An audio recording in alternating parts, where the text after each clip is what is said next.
Hello, everybody, and welcome to the 100-Year Real Estate Investor. We are your hosts, Jake and Gino, and this is the show dedicated to long-term personal financial engineering. Gino, how's it going? Jake, I'm doing great today. How you doing? You know, I'm always making it happen, big man. And Gino, I'm gonna tip my hat to you today, sir. Woo. You've built a tremendous personal balance sheet through strategic planning. It didn't happen overnight. You've been a lifelong student of finance. Mm-hmm. And today we're going to dive into why you chose whole life as an instrumental part of your personal financial planning. So G-Dad, get us kicked off here. Wow. You're talking 3 decades. It's been a long process. Doesn't happen overnight.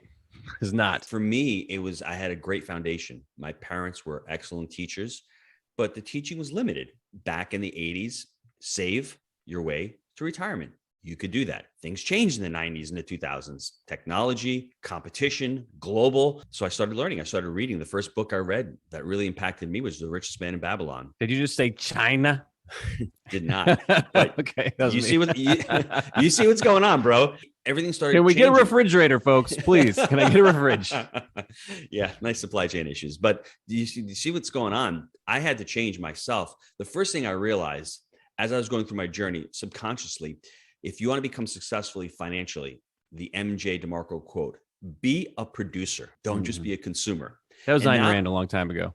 Okay, I'm stealing it. And Jake, think about it. Now that we've produced so much, our consumption is actually less than what it normally would be because I don't care about consuming anymore. My consumption appetite is so much less when you can have it when you want it, right? Mm-hmm. Except for the supply chain, right? The next one, I was always taught to save for an event. Now, there's nothing wrong with following someone like a Dave Ramsey when you're first starting out because the emergency fund is important. Saving for 3 to 6 months is important. Probably overconsumption, instant gratification is important. Yeah. But for me, it stops there.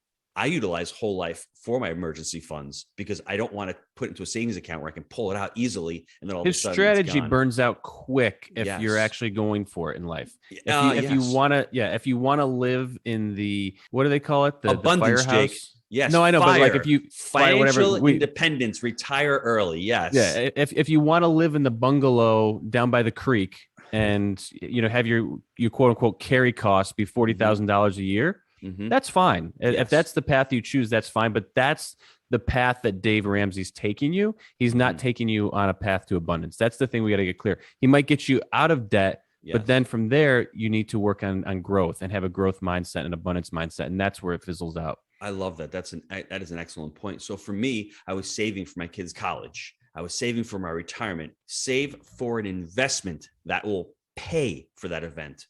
An example. Say that again. That's very impactful. Like you can't stress this enough. Please just repeat that because this is everything, folks. Save for an investment that will pay for the event. A classic example: 2013, Jake and Gino buy their first property, a dilapidated 25-unit quote unquote crack den. Let's call it a mom and pop. Who would have known? Apartment. Mom and pop. Who would have known that in 6 months we would reposition it, pull all our capital out plus some, and 8 years later, it's still paying us $8,000 a month, sometimes up to $10,000 a month. I split it 3 ways. It's me, Jake, and my brother. So I am netting about $2,500 a month every single month. Guess what? My daughter, who just graduated college last year, 4 years, paid with the 25-unit mom and pop. My son's in his sophomore year. He's paying it. Guess what? The principal is getting paid down. The asset is still appreciating, and I'm using the cash flow every month to pay for my kids. I'm not saving for those events because once you save for the event and the money's gone, guess what? You got to continue to save again. That's so inefficient. It takes so long. But buying that asset, and there's no tax benefits doing that either. Absolutely, that asset is going to continue to pay for all 6 of my children. So it's very, very important. That's crucial. When I realized that, game changer. I utilize whole life, the cash value in the whole life policy. I can borrow that out. We call it the dual asset strategy. And I can go buy an asset, let that asset cash flow, pay the policy loan back.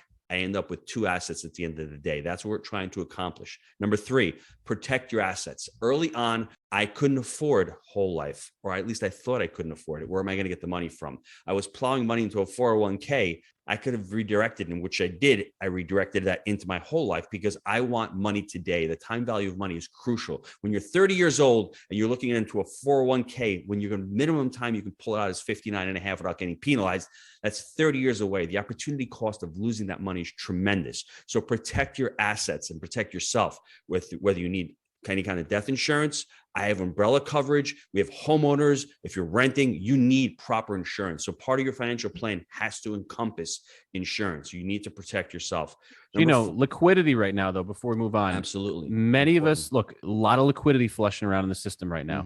This is the opportunity to get into a whole life policy because you're going to be making more than you have in the bank, right? You're going to be making a lot more in your whole life policy return wise than keeping money in the bank. And then it's the same thing. You utilize the money in the whole life policy to go buy your deal. That's the strategy, folks. And then the cherry on top is you're protecting your family for the long term. Yes. And if you get into, we don't want to get crazy now, but if you get into things like trusts and you have it paying back into the trust, you're really setting your family up for success in the long term. Number 4, 100-year mindset, Don't always chase IRR. This is important. Don't always chase yield. Not all of your dollars need to be at risk. That's why I love the whole life policy. I took the first one out when I was 30 years ago, a long time ago. It was only $5,000 a year. I've got over $150,000 in cash value right now, and it's doubling every year. Now it's really starting to accelerate. The great thing about it is it forced me to save. This buy term, invest the difference. 98% of the population does not do that. They buy term and then go buy a couch, or buy term and then go buy a car.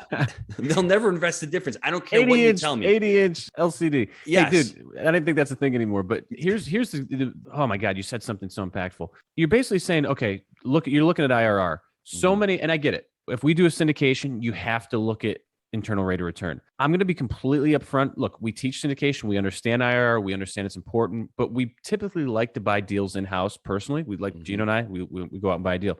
I will not run IRR on a deal that we're buying personally. The only thing I look at is cash flow, the same way that I'm looking at a whole life policy. I just want to create assets that pay me every month.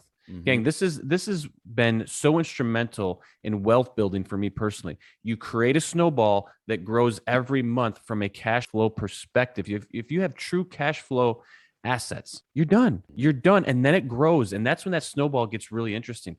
Look, it's okay to invest for appreciation if that's what you want to do, but I want the cash flow, and I've felt it. And I'm telling you, cash flow is king. And you said that I can pivot to the next one, which is great, but don't be chasing yield in every deal. Have some of your money in guaranteed product. Let it pay you. Where you can let your money actually work for you. Yes.